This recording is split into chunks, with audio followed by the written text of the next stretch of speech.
Hello, everybody. Welcome back to Slow Your Roll. I'm Cody. I'm Alex. And today we are going to give you a whole bunch of just ridiculous antics that you can do as a DM using some specific homebrew magic items we made. If you like any of these magic items, leave it down below, or if you got your suggestions, we'd love to hear them. But the first one we're going to be talking about is the Mirror Mimic.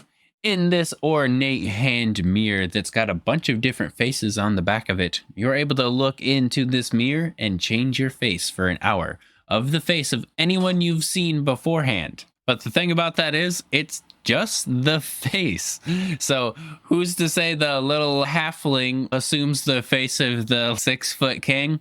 Might not necessarily work. So if you're sitting here with the body of Wee Man, you're probably not going to pull off Burt Reynolds' face. I'm just saying. One of the nice and kind of fun touches about this whole situation is that unlike the disguised self illusion, you could get, someone could pull on your beard or your face or whatever, and it's not going to change your face.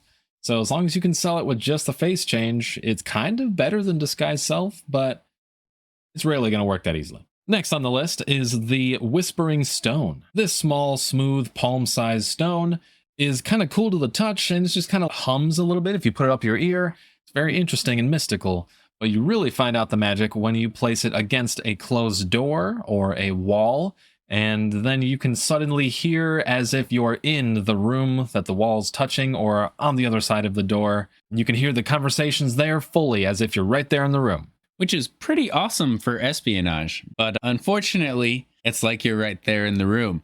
You sneeze, everyone's going to look around and be like, what the heck? Yeah. Any noises that the user makes are also amplified as if they are right there in the room. Don't fart. I think it could be fun to, as you're using this stone, maybe they don't realize it, but the whole time it's like you're being tickled. And you have to make Constitution saving throws to make sure you don't just yell out or squirm and make noise into the other room. That sounds great. Another magic item you could hand out to your players, maybe even somebody who likes to do a lot of writing, is the Endless Scroll. These appear in movies quite frequently. It's the scroll that never stops rolling down the hill. Should you use this Endless Scroll, whatever you scribe on it will be inscribed in there forever. Good luck finding it, though. I can already imagine the power gamers like, can I cut it? Can I roll out a mile of it and then cut the paper and use this as building material or something crazy, or like endless firewood? I don't know. Good luck. Figure it out. Yep. The answer is yes. Yeah, sure. You know for a fact I'm going to mummify somebody with this thing. The next one up, I think, is my favorite. It will cause endless hijinks, of course. The Dagger of Returning Conversations. This is a very nice, decent-looking dagger, maybe not that remarkable, except for the fact that it is magic and actually forces people who notice it to remark on it. So a quick example, you walk into the blacksmith and he's, yeah, well, what kind of weapons do you normally like? Looks around, sees the dagger on your hip. He's, oh, that's a nice dagger. And that's it. This is just going to be a fun bit for you as a DM to make all your NPCs start a conversation. I can only imagine every time you walk in a town, you see the banners, you see the lights, the guards walking by. Some dude says, nice dagger. And then you see... Yeah, it's just going to become a normal part of the game.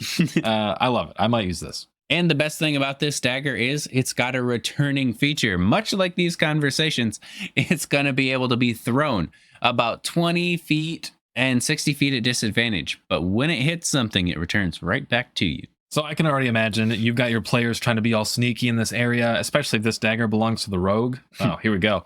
So you tell everyone, make a stealth check. And then as one of them fails, you describe how they hear a faint noise and they look around. And then way off in the distance, they hear someone, hey, that's a pretty nice dagger.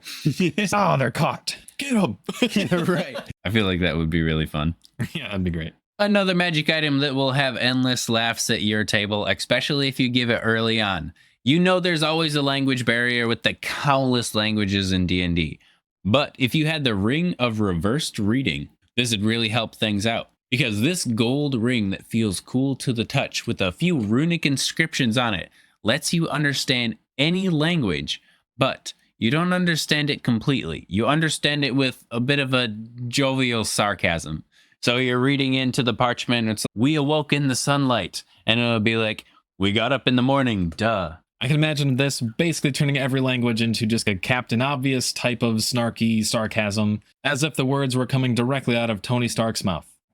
Exactly. And if anyone's ever read a lit RPG, this could be your chance to be that type of narrator or point system. Because oftentimes, whenever you get a level up in lit RPGs like Dungeon Crawler Carl, the computer system will be like, fire is hot. Good job, you stupid son of a. Next on the list, another very fun one, is the Flute of False Alarms. So this one's interesting. It's a little flute. It's very nice. It kind of like hums when new creatures are around as if it's trying to just eagerly mimic the sounds they make. Because using this flute, at any moment you can make a sound that you've heard or a creature or anything like that. You can make the sound of that thing. But the kicker is, every time you do, you have to roll a d6, and on a 1, you make a random creature sound that is a call to them, and it will summon them. I can only imagine the whales that are going to come out of this. My first thought when you said whales is like you're in the forest and you accidentally make a whale call, and there's just this massive whale just blubbering through trees, hardly making it to you. Yes, that's how it works. Definitely. But in all reality, it's kind of like having a mini Kenku in a cage that you carry around with you. It's all the fun without the slavery. Another magic item that you'd be able to give to your players that kind of has a lot of utility in some aspects is the Cloak of Conspicuous Camouflage. This is a very differently colored camouflage cloak. It's almost a patchwork quilt given to you by your grandma. But when you stand still, you're invisible. Kind of. You basically have a double advantage on stealth checks, if not more. I swear to God, you blend into the background. Kind of like Drex. Yeah, so this thing only works if you're standing completely still. You can't move, you can't do anything. And even then, it doesn't work perfectly, but definitely well enough to use. But if that's not the case, you're seriously walking around just hideous. Everyone is, oh my gosh, what is that? What are they wearing? Who shot the couch? One more we have for you, the Belt of Bountiful Pockets. So this is essentially a bag of holding, but it's a belt. It's like a little utility belt. It has magical pockets that can contain significantly more than its exterior dimensions suggest. But upon reaching in these pockets, there's only a 1 in 6 chance that you actually pull out what you want. So this is just kind of fun and shenanigans. So anytime you reach into the pockets of this belt, you roll a d6, and if you hit the 6, then you actually get what you want. Otherwise, it's really going to look like you reach in and you're going to be like, sword, duck, sword, cake, sword, kind of thing until you actually get it.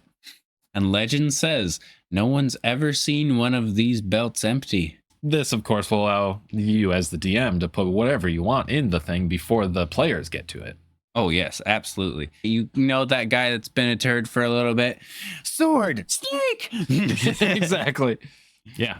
But that's really going to be it for us today. Like I said at the beginning, if you've got any awesome magic items or even slightly ironic magic items, I love to hear those down in the comments. But until then, I've been Alex. I am still Cody. And we'll see you guys later. See ya.